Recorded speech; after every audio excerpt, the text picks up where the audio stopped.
നമസ്കാരം. December 31, 2024 income ടാക്സിൻ്റെയും GSTയുടെയും നിയമപ്രകാരം ചില റിട്ടേൺസ് ഫയൽ ചെയ്യുന്നതിൻ്റെ ലാസ്റ്റ് ഡേറ്റാണ്. അതിനെക്കുറിച്ചാണ് ഇന്ന് ഈ വീഡിയോയിൽ ഞാൻ നിങ്ങളുമായി ഷെയർ ചെയ്യുന്നത്. ഇൻകം ടാക്സ് നിയമത്തിൽ 2023-24 ഫിനാൻഷ്യൽ ഇയറിലെ ഫയൽ ചെയ്യാത്ത റിട്ടേൺസ് ഫയൽ ചെയ്യുവാനുള്ള ലാസ്റ്റ് ഓപ്പർച്യൂണിറ്റി അഥവാ അവസരമാണ് 31 ഡിസംബർ 2024. ഈ കൂട്ടർക്ക് ഇപ്പോൾ ലേറ്റ് ഫീയും ഇൻട്രസ്റ്റും സഹിതം വേണം റിട്ടേൺ ഫയൽ ചെയ്യുവാൻ. അതുപോലെ തന്നെ റിട്ടേൺ ഫയൽ ചെയ്തതിന് ശേഷം എന്തെങ്കിലും മിസ്റ്റേക്സ് വന്നാൽ റിവൈസ് ചെയ്ത് ഫയൽ ചെയ്യാനുള്ള തീയതിയും 31 ഡിസംബർ 2024. ഇത് പ്രകാരം പിന്നീട് ഒരവസരവും ഈ കൂട്ടർക്ക് ഇൻകം ടാക്സിലെ റിട്ടേൺ ഫയൽ ചെയ്യുവാൻ ലഭിക്കില്ല എന്ന് ചുരുക്കം. ഇൻകം ടാക്സ് ഡിപ്പാർട്ട്മെന്റിന് മാത്രമേ പിന്നീട് നോട്ടീസ് ഇഷ്യൂ ചെയ്യുവാനും അത് പ്രകാരം ഭാവിയിൽ റിട്ടേൺ ഫയൽ ചെയ്യുവാനും നമുക്ക് സാധിക്കുകയുള്ളൂ.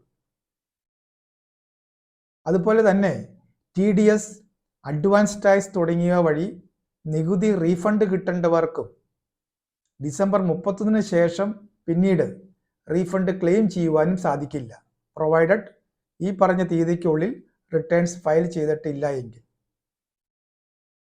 GST നിയമത്തിലോട്ട് വന്നാൽ GSTRലെ ഫോം നമ്പർ 9-ഉം 9C-യും ഫയൽ ചെയ്യേണ്ട ലാസ്റ്റ് ഡേറ്റും ഡിസംബർ 31, 2024.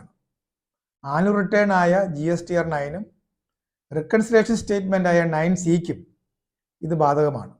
അതിൻ്റെ ഡ്യൂ ഡേറ്റ് എന്ന് പറയുന്നത് 31 ഡിസംബർ 2024.